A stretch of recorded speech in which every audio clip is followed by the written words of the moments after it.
Hello and welcome to the Young Turks Dream Decade. I'm Shireen Bhan. Over the next 30 minutes, we travel the length and breadth of the country to bring you India's hottest entrepreneurial talent.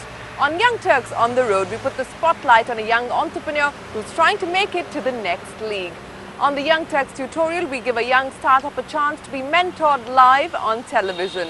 And on the YT Buzz, we tell you about everything that's hot and happening in the world of entrepreneurship.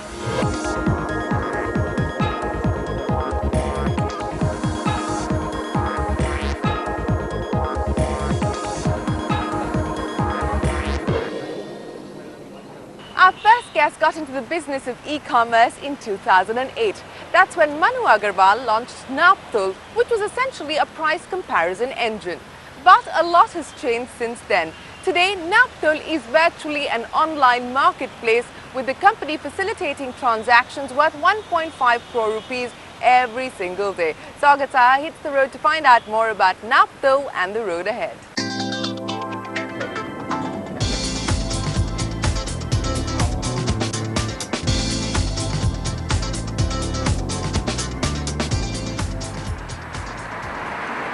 Our guest today, Manu Agarwal, is giving traditional retail a run for money with his venture Naaptol. Betting big on Tier 2 and Tier 3 retail markets, Manu caters to over 4,000 customers daily, e-tailing over 2 lakh products across 500 brands. We caught up with Manu to know how he Naaptols his venture and the billion-dollar e-commerce business in India.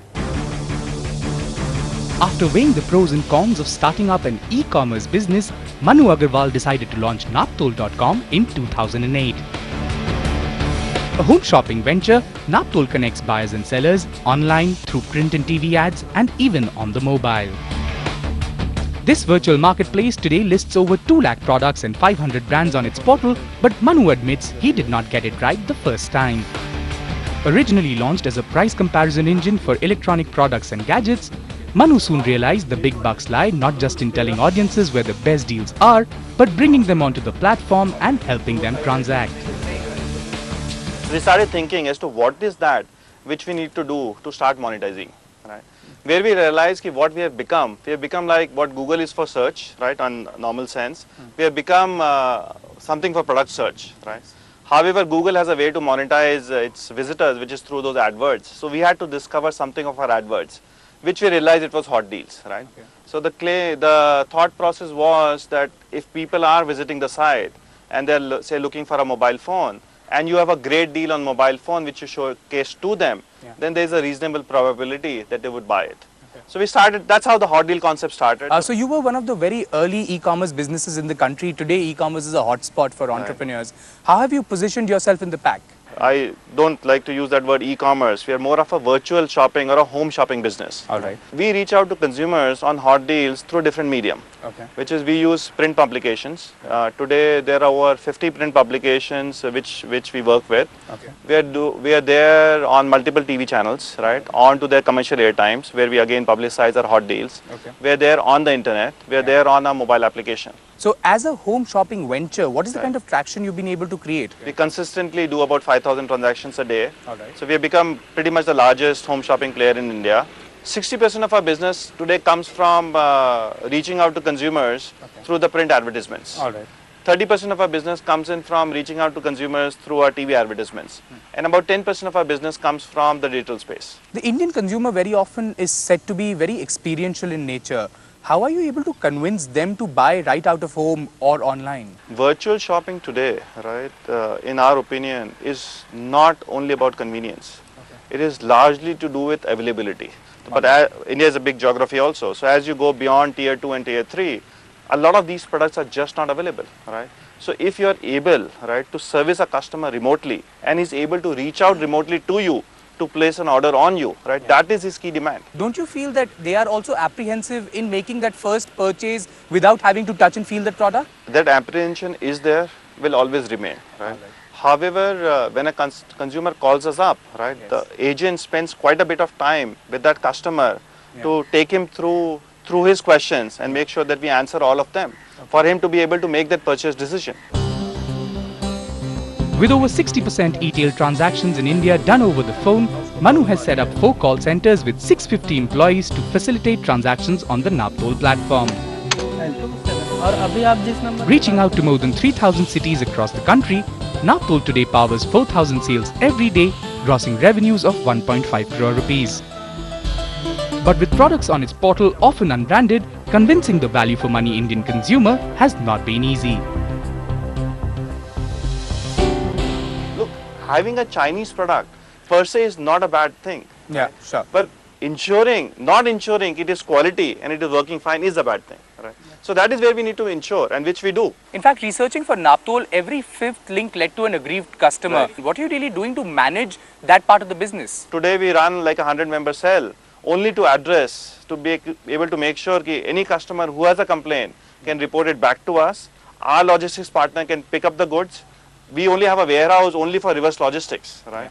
We don't have a warehouse for dispatch, which we use supply warehouses. Yeah. So it comes to our reverse logistics warehouse where we can decide now a refund needs to be given or a replacement needs to be given. So the focus is there, right? So Manu, tell us, what are the kind of revenues that you've been able to manage at Naptol? We move parcels worth about 1.5 crores every day. A lot of growth for us is coming from the TV area, right? Because we would go cut across all the media and grow. What margins do you operate on with the dealers? Depending upon the category, the margins on our sector is between 15 to 30%. So in terms of a ballpark, what is the kind of turnover that you're looking at for the year to come? I think we would be expanding at least 3 times in next 12 months. With plans to triple Naptol's turnover this year, Manu next wants to launch a private sales section on the website and eventually a home shop TV channel. Raising its first round of funding from Kanan Partners in 2010, Manu is looking to consolidate his business and is investing in essential elements like payment gateways, logistics and warehousing. Sanjeev Bhikchandani was on our show a few weeks back and he was talking about how e-commerce has got very little to do with E and it is all about commerce. It is all about logistics, stock management and the entire back end. How have you been able to manage all of that at Naptol and what are the kind of challenges in a business like this? One is your warehousing, right, which is accessibility of inventory, which is readily available, right, which is quality checked and can be dispatched faster. Yeah. The second area is the logistics, right. The third area is the customer service, right. Today we work with 7 different logistics players. Again, for customer service, for a resolving side, right, getting that reverse logistics in place, giving customers multiple options. So, and you're right, that is e-commerce is not about E, it is actually about that commerce. It is about being able to manage all of these things at a scale. Do you really feel that e-commerce in India today has created enough traction to compete with traditional retail or traditional shopping? Today, traditional retail is close to $500 billion, right? Yeah. E-commerce, if you leave travel apart, it's probably less than $1 billion, right? So it is way apart, right? E-commerce or the virtual commerce also has an advantage to be able to go to every nook and corner of the country, right? So I see traditional retail succeeding in near term onto the larger cities, right? However, as you go tier 2 and beyond, the virtual retail will have an edge. Okay. So Manu, what are your future plans? What are your next growth targets? Look, today I'm very clear that even at the current level, right, we are just a small speck, right, in this whole world of retail. Yeah. So today for us to grow from here 10 times would not be a challenge at all, right? So I'm looking at doing 50,000 transactions a day in next couple of years to come. Okay. So which is really giving, right, the traditional retail a run for the money. Okay. So are you looking at a second round of funding now? We are not actively looking at a round, but we have been in discussion with few players. People are seeing us as a very mature virtual shopping player and a company at our scale also ramping up very fast. So there is a lot of action in the market, as to say, into that space. Manu, before I let you go, I wanted to ask you this. You've been a serial entrepreneur. In 1998, you launched Design Expo. In 2003, it was A&M Soft, which was a software company. 2008 was Naptol. Are you again at the cusp of another big opportunity? Not at all, right? A lot of people tell me, Manu, you have got lucky the third time. Yeah, all right. So I've not really succeeded the past 2 attempts, though all of them in their own ways were reasonably successful. But I think Naptol is the big idea I'm working on. And every day, as I start to see as to what we are doing and how much we can grow, it actually gives me goosebumps. We wish you the very best of luck, Manu. Thank you so much for joining us. Thank you very much for inviting. I appreciate that. Thank you.